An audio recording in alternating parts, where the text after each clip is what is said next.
Achamos? Amém. Que diz aí?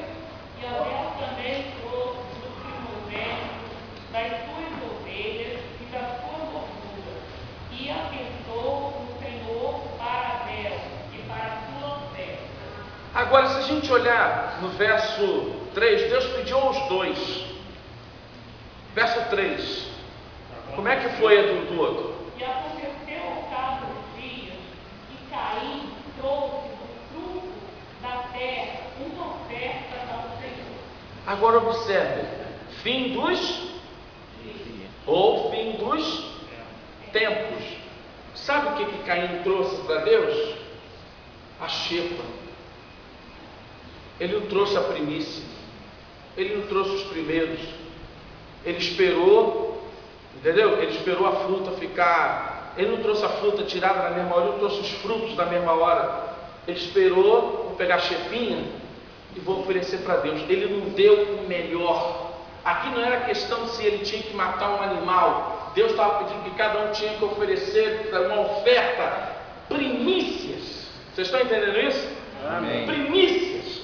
Aí a gente vai lá em Êxodo 34, 22, fala de novo de aparecer primícias. Deus primeiro vai pedir primogênito, conforme está lá em Números 28, 26. Aí esse primogênito, depois Deus pede uma família. Aí depois Deus, eu estou sendo mais rápido. Aí depois da família, Deus vai pedir esse dízimo, essas primícias. Deus vai pedir uma família, Deus vai pedir uma tribo, depois uma família. E aí, conforme tudo que o homem ia dar para Deus, há uma legalidade que foi dada lá com Abraão, porque Abraão representava o pai da humanidade. E Deus chegou e pediu a Abraão: Abraão, eu quero o teu filho. Abraão ofereceu o filho.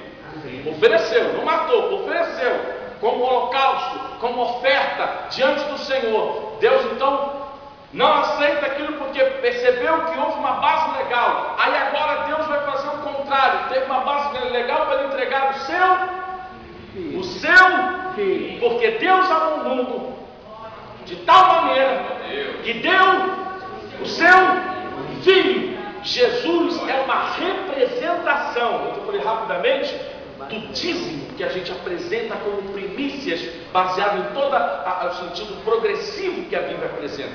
Quando eu estou dizimando, eu estou dizendo que Jesus Cristo veio, que Jesus Cristo ressuscitou, que Jesus Cristo é o Senhor e uma série de outras coisas. Mas ainda vou mais. Aí tem aqueles que dizem assim: mas pastor, os dízimos e ofertas é só para o Antigo Testamento. Nós temos que entender o Antigo Testamento tinha várias leis. As leis que foram abolidas no Antigo Testamento são as leis que envolviam, eu vou ler aqui com vocês, as leis que envolviam rituais, cerimoniais, festas, sacrifícios. Os 10 mandamentos foram removidos? Não.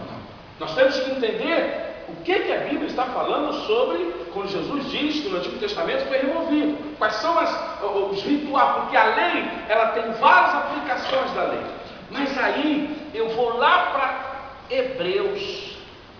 Olha, irmãos, aqui o homem, o escritor de Hebreus, seja Paulo, não sei quem foi, talvez quando você ler na primeira vez você não vai entender. Hebreus 7. Vocês vão ler e depois a gente vai fazer análise aqui. Hebreus 7, 8. Vamos para a gente entender. Vamos começar pelo verso 4. Quem pode ler? Considerai, pois, como era grande esse a quem Abraão, o patriarca, pagou o dízimo, tirado dos melhores despojos. Olha que está falando no Novo Testamento, livro de Hebreus, mencionando o dízimo. Ora, os que dentre os filhos de Levi receberam sacerdócio, têm mandamento de recolher, de acordo com a lei, os dízimos do povo, ou seja, de seus irmãos, embora tenham estes descendido de Abraão. Entretanto, aquele cuja genealogia não se inclui entre eles recebeu dízimos de Abraão e abençoou o que tinha as promessas. Evidentemente é fora de qualquer dúvida que o inferior é abençoado pelo superior.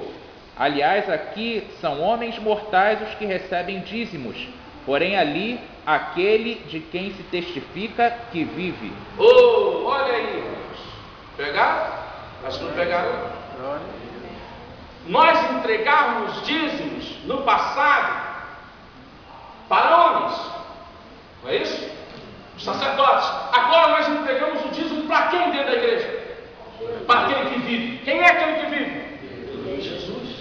O texto está dizendo que quando você entrega seus dízimos, você está entregando para o sumo sacerdote de Melquisedeque, quer dizer, da linhagem de Melquisedeque, que é Jesus Cristo. E hoje, quando você traz o seu dízimo, você reconhece Jesus como sumo sacerdote. Isso está no Novo Testamento. Aqui não está dizendo que, ele poderia dizer, não se devolve mais, mas ele está falando aqui, aquele que de quem se testifica que vive. Quem é que vive? Jesus Cristo. Está grifado aqui, ó. Na minha Bíblia eu grifei, botei aqui do lado, Jesus Cristo, aquele que vive. Então o dízimo e a oferta, quando você entrega, você está testificando a ressurreição. Acho que vocês não pegaram, amém? Vocês estão aí? Amém. Agora, quando a gente não devolve, eu já tenho que fechar aqui minha palavra aqui, né? Mas de repente, domingo que vem, a gente continua uma parte disso aqui, trazendo a nível de mensagem. Quando não devolvemos os dízimos e ofertas ao Senhor, o que acontece? Primeiro, Malaquias 3,8, roubo a Deus. Eu estou roubando a Deus. E se eu roubo a Deus, aí eu vou dizer já no item 5. Aqui são 10 questões quando a gente não devolve os dízimos e as ofertas, quando a gente não reconhece isso. Primeiro, estou roubando a Deus. Malaquias 3,8. Segundo, estou trazendo maldição para a minha família. Malaquias 3,9. A maldição vem. Eu vou dizer depois por que essa maldição vem. Tenho que devolver.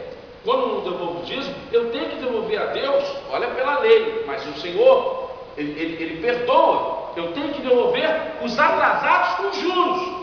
Levítico 27:30.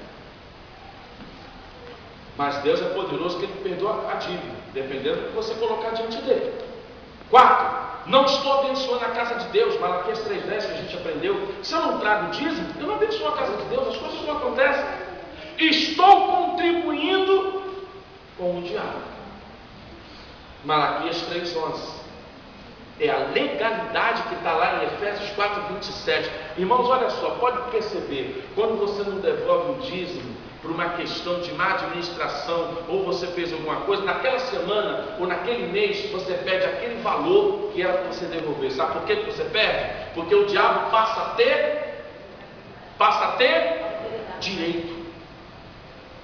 Porque você não devolveu para Deus. Então o diabo, eu tenho direito. Porque você roubou, você não devolveu, você não. Então o diabo, ele tem. Por isso que a Bíblia diz que você tem. Até aquilo que você tem será tirado. O diabo vem, não isso aí, você não devolveu, eu venho tiro.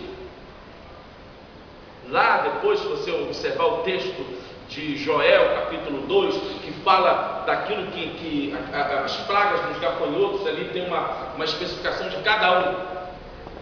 Estou contribuindo com o diabo, conforme eu falei, se não estou devolvendo o dízimo. Deixo de abençoar os sacerdotes e ministros de Deus.